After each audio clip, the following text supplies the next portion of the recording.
Good morning, all of you. Good morning, Morning. students. Good morning morning. Ma'am. बेटा सभी जो बच्चे हैं ध्यान से सुनिए एक बार कि आप जो है इस सेशन के अंदर कोई भी किसी तरह की चैटिंग जो है अलाउ नहीं है, तो कोई भी बच्चा आपस में चैट नहीं करेगा। क्लियर?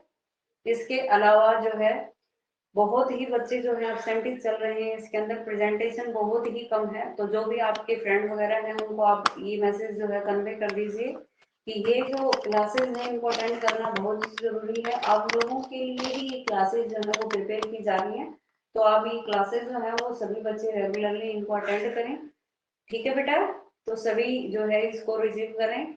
और जो है हमारा जो मेन पर्पस है इसके पीछे वो यही है कि आपका जो हिस्ट्री के जो चैप्टर रिमेनिंग है, जो नहीं हुए हैं, जो क्लासेस के अंदर नहीं हो पाएंगे, तो वो उनको हम यहाँ इसी क्लास के अंदर जो है वो डिस्कस करने वाले हैं। अगर फिर भी कोई भी कारण है, किसी भी कारण से अगर आप ये क्लास नहीं ले पाते हैं, मिस हो जाती हैं, तो मैं आपको इसके बाद जो है यूट्यूब के ऊपर ये वीडियोस अपलोड कर देती हूँ। तो आपको जब भी टाइम लगे तो आप यूट्यूब के ऊपर जाकर आपका जो क्लास का जो ग्रुप बनाया हुआ है वहां पर आपको इसका लिंक जो है वो मिल जाएगा, और वहां पर जाकर आप इस क्लास को जो है वो देख सकते हैं बाद में। ठीक है? और अगर एक बार में समझ में नहीं आती तो आप दोबारा से उसको रिपीट करके दोबारा से देख सकते हैं। ठीक है बेटा? तो लेट्स स्टार्ट। आज का जो हमारा टॉपिक है वो हमने कल स्टार्ट किया था, हिस्ट्री का जो टॉपिक है जिसका नाम है socialism in Europe and the Russian revolutions. ये हमने कल लेसन स्टार्ट किया था, जिसके अंदर हमने ये बताया था कि यूरोप के अंदर जो सोशलिज्म है ये किस तरह से पनपा था, किस तरह से जो सोशलिज्म जो लोग थे उनकी जो मेंटेलिटी थी वो क्या थी कि वो प्रॉपर्टी को जो है सभी के अंदर डिवाइड करना चाहते थे, बजाय कुछ पर्सन्स के हाथ में प्रॉपर्टी होने के वो ये चाहते थे कि पूरी कम्युनिटी जो है उनको इसका फायदा उठाना चाहिए। तो सोशलिज्म काफी जो है फैल गया था यूरोप के अंदर, काफी इन्फ्लुएंस था इसके अंदर 19th सेंचुरी के अंदर। और इसमें उसके बाद जो है रशियन रिवोल्यूशन भी हमें देखने को मिला। तो रशियन रिवोल्यूशन के बारे में हम नेक्स्ट क्लास के अंदर बात करेंगे, क्योंकि हमारा जो सोशलिज्म इन यूरोप वाला जो टॉपिक है ये अभी कंप्लीट नहीं हुआ है, इसी को कंटिन्यू हम करेंगे। कल लास्ट क्लास के अंदर हमने जो डिस्कस किया था उसका थोड़ा सा रिव्यू मैं आपको देना चाह रही हूँ कि जो मेन रूप से हमने डिस्कस किया था वो आपका इम्पैक्ट के ऊपर किया था कि इम्पैक्ट ऑफ फ्रेंच रिवोल्यूशन, क्योंकि सोशलिज्म जो हुआ था वो फ्रेंच रिवोल्यूशन से बहुत ज्यादा प्रभावित हुआ था। इसके अंदर जो नए नए आइडियाज जो लोगों को आए उसी से सोशलिज्म जो है ये पैदा हुआ था, और यही कारण है कि इसके ऊपर काफी इम्पैक्ट जो है वो फ्रेंच रिवोल्यूशन का रहा। दूसरा इसके अंदर जो हमने डिस्कस किया था वो हमने किया था कि तीन जो वर्ण थे मेन रूप से वहां पर यूरोप के अंदर जो उस समय में सबसे ज्यादा वर्क कर रहे थे, तो वो आपके लिबरल थे और रेडिकल्स थे, और इसके अलावा कंजर्वेटिव जो पर्सन है उनके बारे में भी हमने डिस्कस किया था। तो लिबरल्स के बारे में हमने ये बातें की थी कि लिबरल्स जो हैं इनकी सारी बातें जो हैं वो काफी अच्छी थी, डेमोक्रेसी की सोच वाले ये लोग थे, लेकिन इसके अंदर जो नेगेटिव पॉइंट था वो यही था कि ये यूनिवर्सल एडेंटेंसेस के फेवर में नहीं थे। ये सिर्फ और सिर्फ पर्सन जो मैन है, जो रिच पर्सन है, उन्हीं को जिनके पास प्रॉपर्टी है हुआ प्रॉपर्टी, उन्हीं को जो है राइट टू वोट का अधिकार देना चाहते थे। ये वुमेन्स राइट के राइट टू वोट के फेवर में बिल्कुल भी नहीं थे। रेडिकल्स जो हैं, अगर रेडिकल्स की अगर हम बात करें तो रेडिकल्स के अंदर वो पर्सन भी शामिल थे जो बहुत ही रिच थे, या एक तरीके से कह सकते हो जो खुद एक एम्प्लॉय थे, जिनके पास खुद जो है बहुत सारा धन था, लेकिन फिर भी ये चाहते थे कि अगर आपने ईमानदारी से पैसा कमाया है और अच्छे तरीके से कमाया है तो वो गलत नहीं है, तो उस रीजन में आप अपने पास प्रॉपर्टी रख सकते हैं। इसके अलावा वुमेन्स सफरेज मूवमेंट में भी इनका काफी योगदान जो है वो रहा है। कंजर्वेटिव की बात करें तो कंजर्वेटिव जो है ये बिल्कुल भी बदलाव नहीं लाना चाहते थे, क्योंकि रूढ़िवादी सोच के ये लोग थे, तो इसीलिए इनको हमने कंजर्वेटिव का नाम दिया है कि इनकी जो सोच थी वो बहुत ही अलग थी। They did not believe in any change, किसी भी सोसाइटी के अंदर किसी भी तरह का कोई बदलाव ये लोग नहीं चाहते थे। तो उसी को आज कंटिन्यू करते हुए हम ये जानेंगे कि हमारी जो एनसीईआरटी की जो बुक है उसके अंदर इस टॉपिक को किस तरह से डिस्क्राइब किया हुआ है। वैसे मेन मेन टॉपिक हमने कल इसके अंदर डिस्कस किए थे, तो आज हम हमारी बुक का जो लेसन है वो स्टार्ट करने वाले हैं। बुक से हम एक एक लाइन को उठा के चलेंगे जिसके अंदर ये बातें रहेंगी। इसके अलावा इसके आगे वाला जो टॉपिक है वो सेम हम कल की तरह ही पहले बोर्ड पे उसको समझने की कोशिश करेंगे, देन उसके बाद बुक की रीडिंग करेंगे ताकि हमारा कोई भी पॉइंट जो है इसमें छूटने ना पाए, क्योंकि मेन रूप से बेसिक जो चीजें हैं वो मैंने आपके लिए प्रिपेयर की थी और वो आपको कल क्लास के अंदर लाइव क्लास के अंदर हमारी डिस्कस हुई थी। तो आज हम उसी चीज को कंटिन्यू करते हुए हमारा जो लेसन है socialism in Europe and the Russian revolution को हम अपनी बुक से स्टार्ट करेंगे। तो सभी बच्चे अपनी हिस्ट्री की जो बुक है जो लेसन नंबर सेकंड है ये स्टार्ट कर लेंगे। तो फर्स्ट टॉपिक है हमारा, इसके अंदर आता है कि the age of social change, कि किस तरह से सामाजिक जो परिवर्तन हुआ, वो सामाजिक परिवर्तन का जो युग है उसके बारे में हम बात करेंगे। क्योंकि हम सोशलिज्म की बात कर रहे हैं यूरोप के अंदर, यानी जिसमें मेन रूप से परिवर्तन जो था समाज के अंदर, यूरोप के अंदर सबसे ज्यादा परिवर्तन जो आया तो वो सोशल जो चेंज है उसके युग के बारे में हम बात करेंगे, उस एज के बारे में बात करेंगे जो सबसे ज्यादा बदलाव वाला है।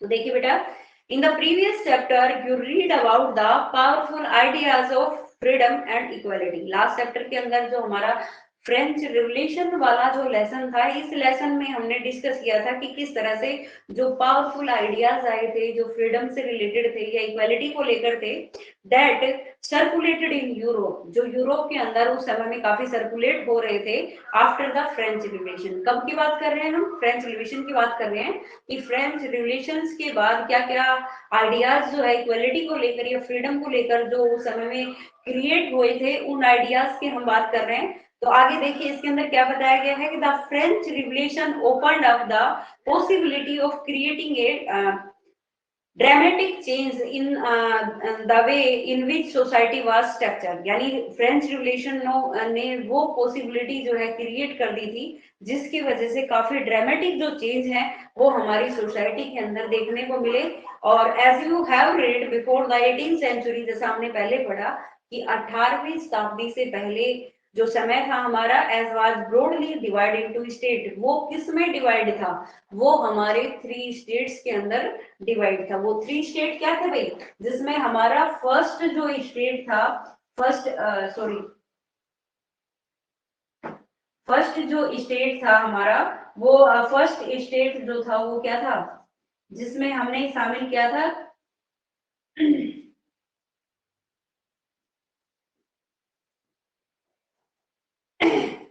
क्लैरिटी, यानी जैसे हम क्या कहते हैं, पादरी कहते हैं। उसके अलावा जो सेकंड स्टेट था हमारा, सेकंड स्टेट जिसके अंदर आते हैं आपके जो है नोबिलिटी, नोबिलिटी यानी जिसके अंदर हमारे कुलीन जो वर्ग हैं वो आते हैं। इसके अलावा जो थर्ड स्टेट है, थर्ड स्टेट के अंदर कौन कौन से आते हैं? इसके अंदर आते हैं आपके बिग बिजनेसमैन,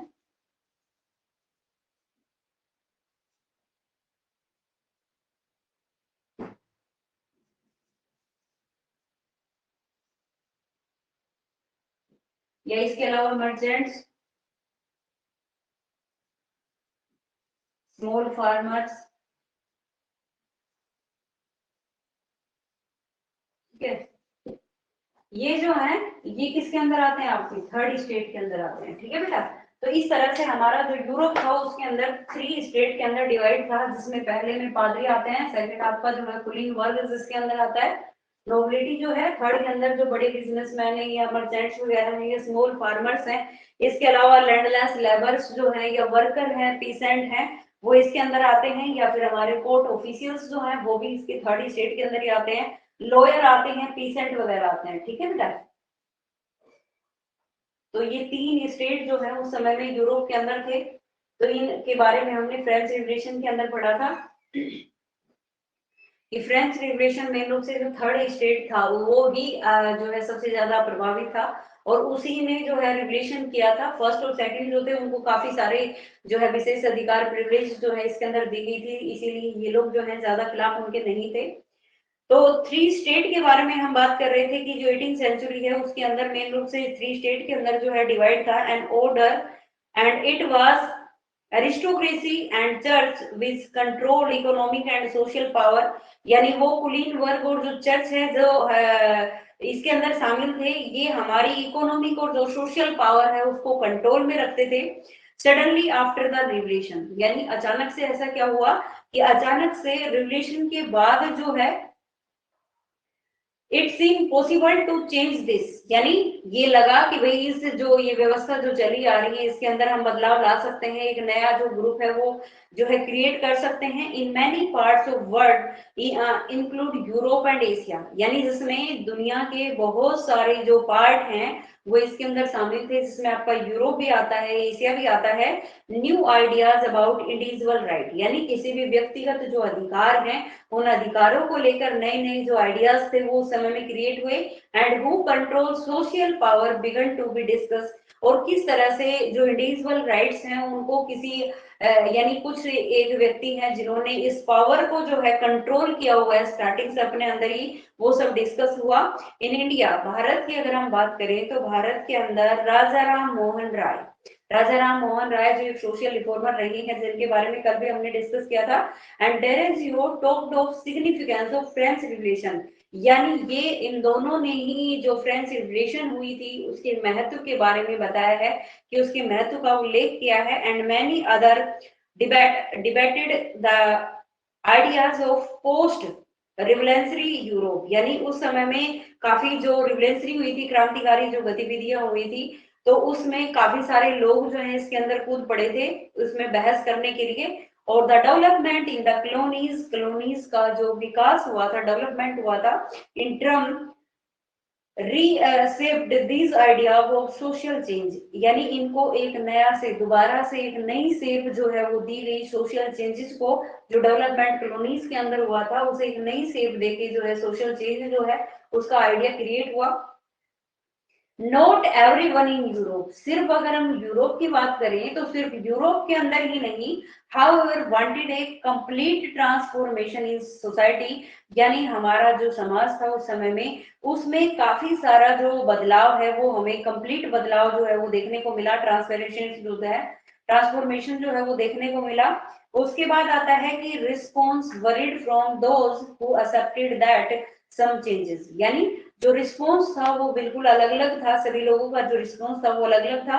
फ्रॉम दोज, उन लोगों का who accepted that some changes was necessary, यानी जिन्होंने ये मान लिया था कि भाई हमें अब समय आ गया है कि हमें अपने समाज को क्या करना है, बदलाव लाना है, इसके अंदर कुछ चेंजेस लाने हैं, जिन्होंने इस बात को एक्सेप्ट कर लिया था। But this is for a gradual shift, लेकिन धीरे धीरे वो चाह रहे थे कि धीरे धीरे हमारे समाज के अंदर कुछ बदलाव आए।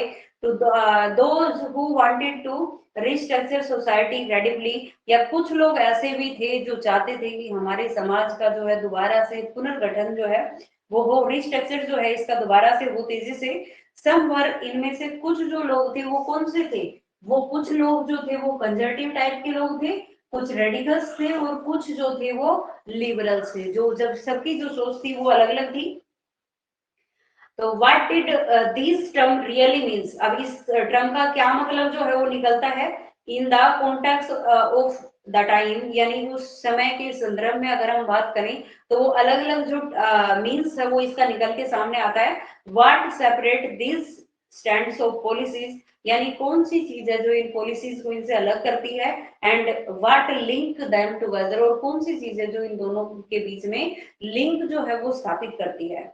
वी मस्ट रिमेंबर दैट, जैसा कि हमें बहुत ही अच्छी तरीके से रिमेंबर है, याद है कि that these terms do not mean the same thing, कि दोनों ही जो चीजें हैं इनमें सेम थिंग जो है वो मतलब निकल के नहीं आता है। In old context of that old time, जो भी समय उसमें गया है उसके कॉन्टेक्स्ट में जो चीजें हैं मीन्स है वो निकल के जो आया है वो अलग अलग चीजें जो है वो निकल के आई हैं। We will look briefly at some of the important political tradition of the 19th century, कि हम देखें तो ब्रीफली अगर हम इनको देखें तो some of the important political tradition, इनमें से कुछ जो महत्वपूर्ण ट्रेडिशनल थे 19th सेंचुरी के अंदर, and see how they influence change, और किस तरह से उनके अंदर जो बदलाव है, इन्फ्लुएंस चेंज जो है वो प्रभाव उनके ऊपर पड़ा। Then we will focus on one historical event, इसके ऊपर हम एक हमारा जो ऐतिहासिक जो इवेंट है उसके ऊपर हम फोकस करेंगे, इन विच there was an attempt of a radical transformation of society, जिसमें हमने रेडिकल्स को देखा है कि रेडिकल्स जो थे वो समाज के अंदर किस तरह का बदलाव जो है, ट्रांसफॉर्मेशन जो है वो लाना चाहते थे। Through the revolution in Russian socialism became one of the most significant. अब जब ये रशियन रिवोल्यूशन हुआ तो इस रशियन रिवोल्यूशन के थ्रू जो सोशलिज्म था, जो समाजवाद था, became one of the most significant, तो ये उस समय का सबसे महत्वपूर्ण, सिग्निफिकेंट और पावरफुल जो आइडिया है वो सेव हुआ और save society in the 20th century. कब की बात है ये? 20th सेंचुरी की बात है, जब उस समय में सोशलिज्म जो है ये बहुत ही पावरफुल जो है रसिया के अंदर दिखाई दिया और काफी महत्वपूर्ण रोल जो है इसने वहां पर प्ले किया। अब हम बात करेंगे इन तीनों के बारे में, जो लिबरल, रेडिकल्स और कंजर्वेटिव हैं, जिनके बारे में हमने ब्रीफली कल डिस्कस किया था, उनके बारे में थोड़ा सा डिटेल से अब हम डिस्कस करेंगे। तो लिबरल्स के बारे में अगर हम बात करें तो one of the group which looked to change society were the liberal, यानी जो हमारी सोसाइटी के अंदर बदलाव लाने वाले थे या बदलाव देखना चाहते थे सबसे ज्यादा, वो व्यक्ति कौन थे? वो हमारे लिबरल्स थे। ठीक है, जिसे हम उदारवादी के नाम से जानते हैं। तो liberals wanted a nation, liberals जो थे वो एक ऐसा देश बनाना चाहते थे, wanted a nation which tolerated all religion, यानी जिसमें सभी धर्मों को क्या माना जाए? बराबर माना जाए, सभी धर्मों को समान दृष्टि से देखा जाए। वो इस तरह का चाहते थे लिबरल जो लोग थे, यानी ये धर्मनिरपेक्ष वाली जो हमारी सोच है सेकुलरिज्म वाली, उसको ये फॉलो करने वाले थे। तो we should remember that at this time European state usually discriminated, जैसा कि हमें याद है कि भाई उस समय में यूरोप के अंदर जो स्टेट थे उनके अंदर काफी सारा जो डिस्क्रिमिनेशन है, डिस्क्रिमिनेटेड थे in in favour of one religion. Mostly उस समय में क्या होता था कि यूरोप के अंदर जो भी कंट्री है तो उसके अंदर एक ही रिलीजन को मेन रूप से, जैसे जो है उसके फॉलोअर्स ज्यादा हुआ करते थे या उसी के फेवर में लोग हुआ करते थे, और अनदर या फिर किसी दूसरे को, मतलब एक ही धर्म को ज्यादा जो है वो तवज्जो दिया जाता था। तो जैसे ब्रिटेन की अगर हम बात करें तो Britain favour the church of England, यानी ये चर्च ऑफ इंग्लैंड जो है इसके फॉलोअर्स थे। Australia, Spain favour the Catholic church, जबकि जो ऑस्ट्रिया और जो आपका स्पेन है, ऑस्ट्रिया और स्पेन जो है ये कैथोलिक जो चर्च है उसके फेवर में थे, जबकि जो ब्रिटेन वाले थे ये इंग्लैंड, चर्च ऑफ इंग्लैंड जो है इसके फेवर में थे। Liberals also oppose the uncontrolled power of domestic ruler, liberal जो थे वो इस बात के बिल्कुल अपोजिट में थे कि भाई जो डोमेस्टिक रूलर्स हैं, यानी जो वंशानुगत जो चीजें चली आ रही हैं कि राजा के बाद उसी के बेटे को जो है वारिस बनाया जाए, तो जो ये डोमेस्टिक जो रूलर्स थे ये लोग इनके क्या थे? फेवर में नहीं थे, ये इसके अपोज में थे कि जो वंशानुगत जो चीजें चली आ रही हैं उन्होंने ही पूरी पावर को कंट्रोल किया हुआ है, वो इस चीज के बिल्कुल भी फेवर में नहीं थे। उसके बाद अगर हम बात करें, they wanted to safeguard the right of individual against government, वो ये चाहते थे कि भाई जो इंडिविजुअल्स राइट हैं उनका एक सेफगार्ड जो है गवर्नमेंट के खिलाफ जो है वो तैयार किया जाए। तो they agreed for a representative, ऐसा नहीं है कि वो रिप्रेजेंटेटिव नहीं चाहते थे या इलेक्टेड जो रिप्रेजेंटेटिव है वो नहीं चाहते थे, ये एग्री आर्ग्यू थे for a representative elected parliament government subject to law interpreted by a well train judiciary, साथ ही साथ एक इलेक्टेड जुडिशरी जो है, सॉरी, इंडिपेंडेंट जो जुडिशरी है इसके भी फेवर में थे ये, ताकि जो कॉन्स्टिट्यूशन है उसके अंदर इंटरप्रेट जो है वो किया जा सके। तो उसी तरह से वेल ट्रेन जुडिशरी जो है ये चाहते थे that was independent of ruler and officers, कि जो जुडिशरी काम करेगी, जैसे आज के समय में हमारी जो जुडिशरी है वो इंडिपेंडेंट है, तो किसी भी पॉलिटिकल पार्टी का या किसी लीडर का उसके ऊपर कोई इन्फ्लुएंस नहीं होता है। तो वो भी ये चाहते थे कि जो जुडिशरी रहे वो कैसी रहे? वो इंडिपेंडेंट हो और जिसके ऊपर रूलर या ऑफिशियल्स जो हैं उनका कोई भी प्रभाव उनके ऊपर ना पड़े। उसके बाद अगर हम बात करें तो however they were not democratic, कि जैसे जो फीचर्स हमने अभी तक बात की कि वो जो है धर्मनिरपेक्ष थे या फिर जो है इंडिविजुअल राइट्स की बात कर रहे हैं या दूसरी चीजों की बात कर रहे हैं, तो अब ये कह रहा है कि या फिर आपकी इंडिपेंडेंट जुडिशरी की बात कर रहे हैं तो वो डेमोक्रेटिक हो गई। डेमोक्रेटिक नहीं थे, they did not believe in universal differences, क्योंकि अगर हम डेमोक्रेसी की बात करते हैं तो उसकी सबसे मेन फीचर्स क्या आती है आपकी?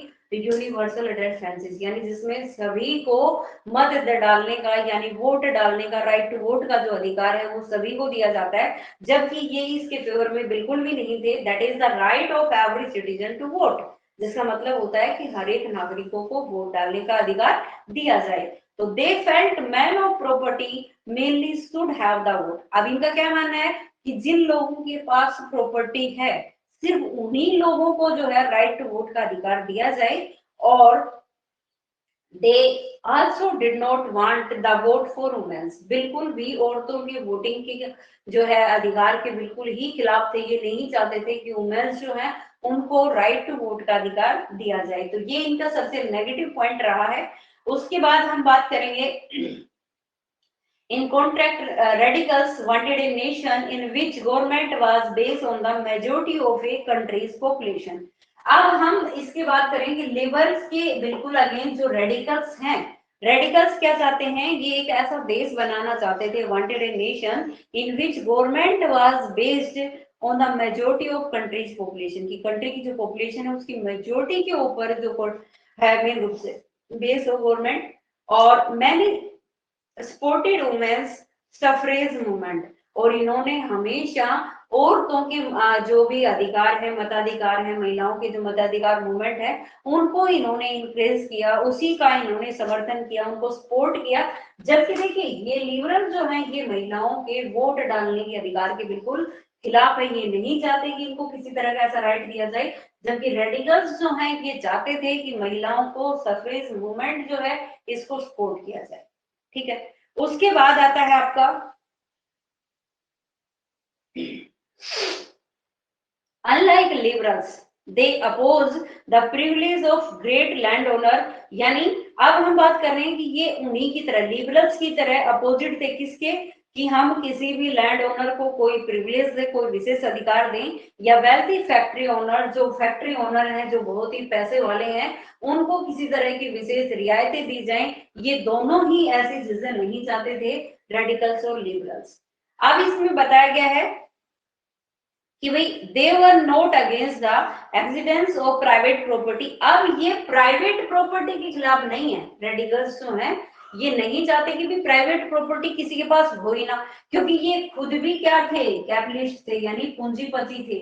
रेडिकल्स काफी सारे ऐसे रेडिकल्स हुए हैं जिनके पास बहुत पैसा था, तो यानी ये इस चीज के अनफेवर में नहीं है कि भाई प्रॉपर्टी नहीं होनी चाहिए, प्रॉपर्टी हो, लेकिन जैसा हमने पहले बताया कि उसको ये लगता है कि वो प्रॉपर्टी जो है वो मेहनत से कमाई हुई हो, मेहनत से कमाई है तो वो प्रॉपर्टी जो है प्राइवेट प्रॉपर्टी आप रख सकते हैं, ये उसके अगेंस्ट में नहीं है। But dislike concentration of property in the hands of few. लेकिन ये किस चीज के अधिकार के विरोध में है कि जो प्रॉपर्टी है वो सिर्फ और सिर्फ कुछ ही मुट्ठी भर जो लोग हैं उनके पास हो, ऐसा ये बिल्कुल भी नहीं चाहते थे। अब हम बात करेंगे लास्ट जो कंजर्वेटिव्स हैं जिनके बारे में हमने पहले भी बताया था कि they do not wanted any change, किसी भी तरह का चेंज जो है ये नहीं चाहते थे। तो conservative were oppose to radicals and liberals. Liberals और रेडिकल्स दोनों से बिल्कुल अपोजिट है आपका कंजर्वेटिव। तो ये कंजर्वेटिव क्या कह रहे हैं, after the French revolution however even conservatives have had opened their mind to need for change। यानी जब फ्रेंच रिवॉल्यूशन हुआ तो उस फ्रेंच रिवॉल्यूशन के बाद इन दोनों के माइंड में ये चीजें आई, कुछ आइडियाज आए कि भाई हमें भी थोड़ा बदलाव तो लाना ही पड़ेगा समाज के अंदर। तो नए जो आइडियाज हैं उनको थोड़ा थोड़ा इन्होंने क्या करना शुरू किया, एक्सेप्ट करना शुरू किया, और अपने माइंड को इन्होंने थोड़ा बदलना सीखा। Earlier in the 18th century, अगर हम 18वीं शताब्दी की शुरुआत की बात करें तो conservative had been greatly opposite to the idea of change. यानी उस समय तो ये बिल्कुल ही अपोजिट थे कि किसी भी तरह का कोई बदलाव होना ही नहीं चाहिए समाज के अंदर।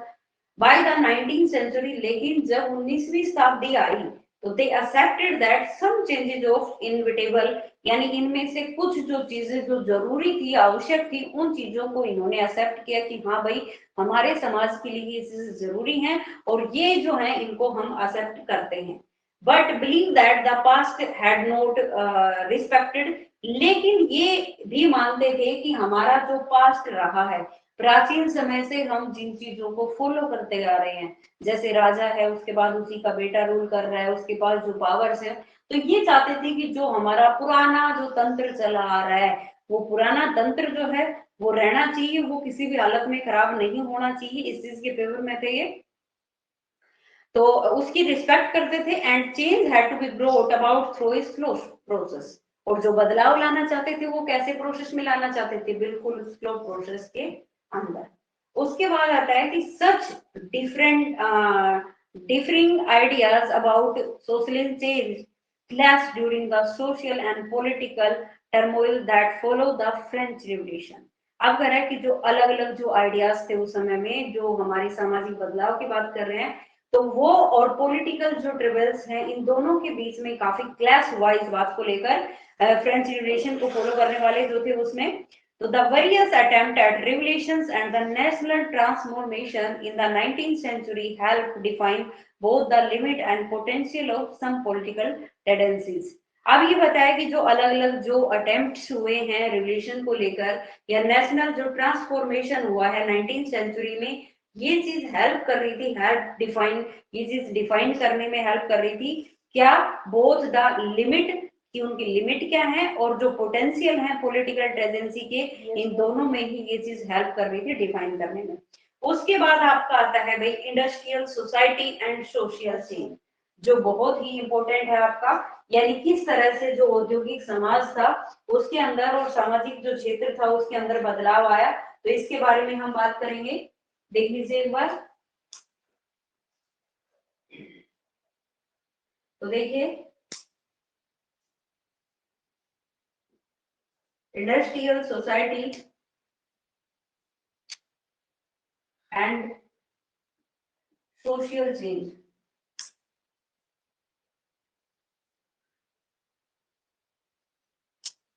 इनके बारे में हम बात करेंगे कि जो इंडस्ट्रियल सोसाइटी थी, हमारा जो औद्योगिक जो समाज था, और जो सोशल चेंज हुआ, जो सामाजिक जो बदलाव आया, उसके बारे में हम बात करेंगे अभी। तो देखिए भाई, इसके अंदर जो चीजें आई उसमें सबसे पहला जो आपका बदलाव था वो ये था कि industrial revolution lead to change in social and economic life. कि जो हमारी इंडस्ट्रियल सोसाइटी थी, रिवोल्यूशन था,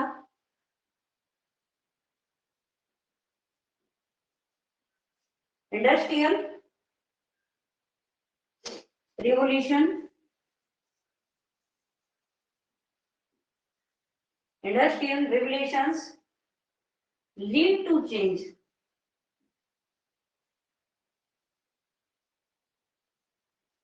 lead to change in social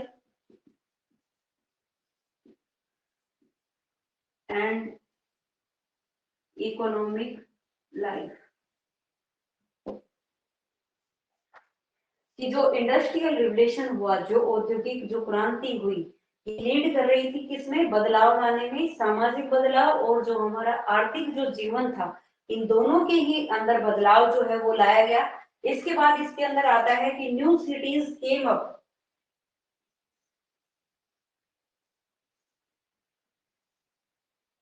new cities came up, कि नए जो शहर थे वो इसके अंदर सामने आए, एंड न्यू इंडस्ट्रियलाइज,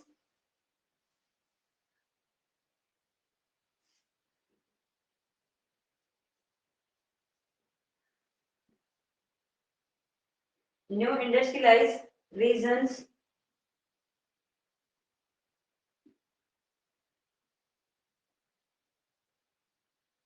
डेवलप,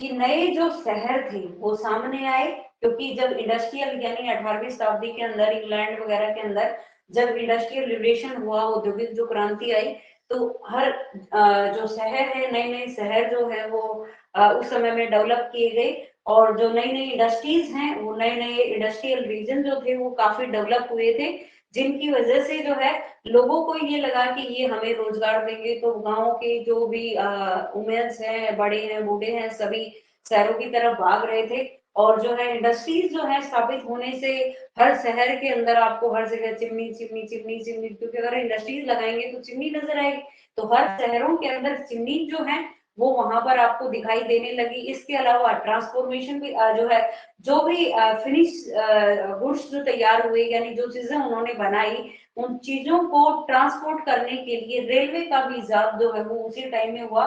तो रेलवे का जो रेलवे जो है डेवलप हुआ था वो भी इसी इंडस्ट्रियल जो रिवलाइजेशन है इसी के समय में हुआ था। तो आगे देखिए इसके अंदर क्या हुआ। रेलवे एक्सटेंडेड यानी रेलवे का बहुत ही ज्यादा विस्तार हुआ, क्योंकि जो सामान है उसको पहुंचाने के लिए जो है रेलवेज को काफी बढ़ावा दिया गया। तो railways expanded, railway expanded and industrialisation revolutions occurred, यानी जो इंडस्ट्रियलाइजेशन जो रिवोल्यूशन हुआ वो उस समय में ओक्यूर हुआ।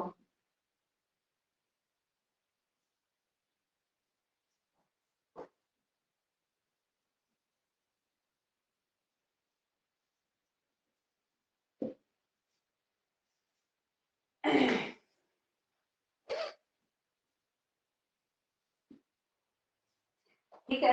तो इंडस्ट्रियल सोसाइटी और जो सोशल चेंज उस समय में हमें देखने को मिला वो यही था कि industrial revolution lead to change in social and economic life, कि इस औद्योगिक क्रांति के आने से लोगों का जो सामाजिक और जो आर्थिक जीवन था वो बहुत ही ज्यादा बदल गया। और इसके अलावा जो नई सिटीज थी, न्यू सिटीज कम अप, नई सिटीज जो सामने आए and new industrialise regions develop, और नए नए जो औद्योगिक क्षेत्र थे वो भी काफी विकसित हुए, डेवलप हुए। रेलवे एक्सपेंडेड, रेलवे का विस्तार हुआ, और जो इंडस्ट्रीज हैं इंडस्ट्रियल रिवोल्यूशन जो था ये भी उसी समय में संपन्न हुआ। ठीक है। उसके बाद हम बात करेंगे कि issue face by the people, कौन कौन से इश्यू हैं जो लोगों के द्वारा फेस किए गए।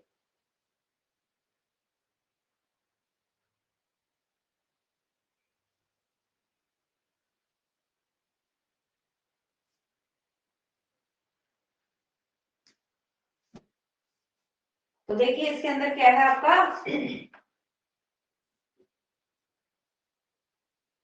Issues face by the people. तो इसके अंदर आता है भाई आपका सबसे पहले brought man, women and children,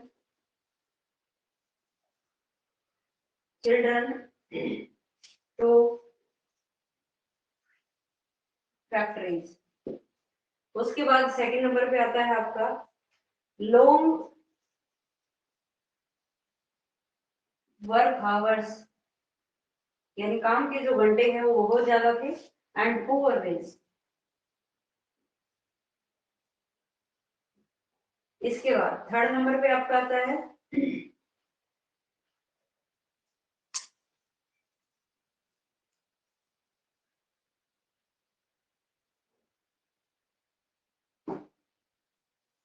unemployment was common. और लास्ट इसके अंदर आता है housing and sanitation work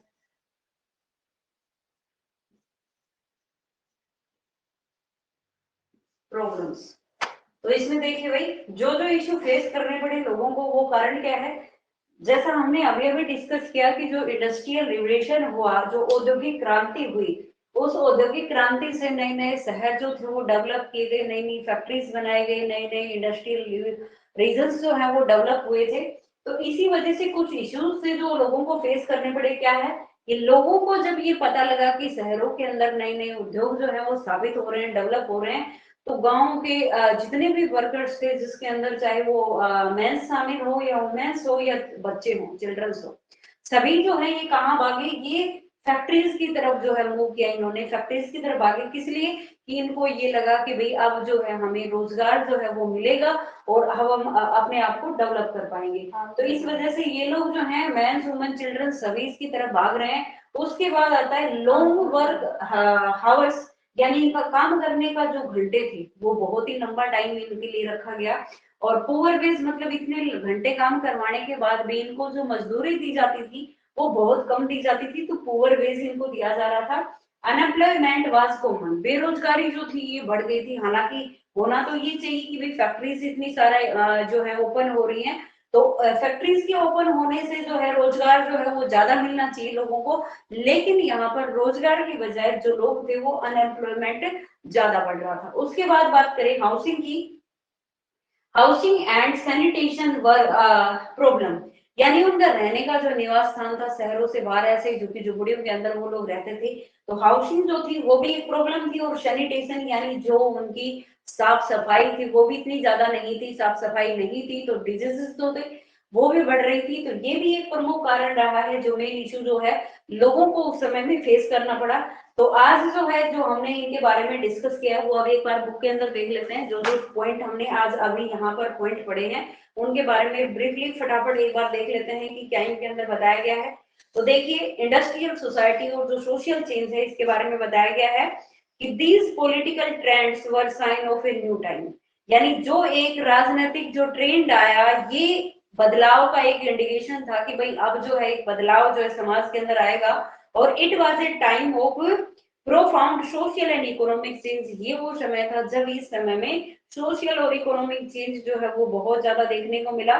it was a time when new cities came up, जैसा हमने अभी बताया आपको कि इससे नई जो सिटीज हैं वो सामने आई, and new industrialise region develop, और नए नए जो इंडस्ट्रियलाइज रीजन थे वो भी डेवलप हुए, रेलवे एक्सपेंडेड, रेलवे का विस्तार हुआ, and the industrial revolution occur, जिससे इंडस्ट्रियल रिवोल्यूशन जो है वो भी ऑक्यूर हुए। तो industrialisation brought man womens and children to factory, इससे जो इंडस्ट्रियलाइजेशन था ये पुरुषों को और महिलाओं को और जो बच्चे हैं इनको फैक्ट्रीज के अंदर लेके आया, और work hour were often long, work hour जो थे वो मोस्टली जो है लॉन्ग आवर होते थे, and wage were poor, wage जो थी वो क्या थी, पुअर हुआ करती थी। तो अनएम्प्लॉयमेंट वाज कॉमन, अनएम्प्लॉयमेंट जो था ये भी कॉमन हुआ करता था। और उसके बाद है particularly during time of low demand for industrial good, और जो है इंडस्ट्रियल गुड्स की जो डिमांड है वो time particularly time to time अलग अलग हुआ करती थी। हाउसिंग एंड सैनिटाइजर्स, यानी जो आवास है, जो रहने के जो स्थान है और जो साफ सफाई है ये भी एक बड़ी प्रॉब्लम हुआ करती थी। Since town were growing rapidly, तो liberals and radicals search for solution to this issue, इसीलिए जो लिबरल्स थे और जो रेडिकल्स थे दोनों ही क्या चाहते थे, इन दोनों का सॉल्यूशन जो है इन इश्यूज के ऊपर वो चाहते थे कि ये जो है ये चीज खत्म हो पाए। बाकी हम बात करेंगे नेक्स्ट क्लास के अंदर, आज की क्लास के अंदर इतना ही। Thank you class.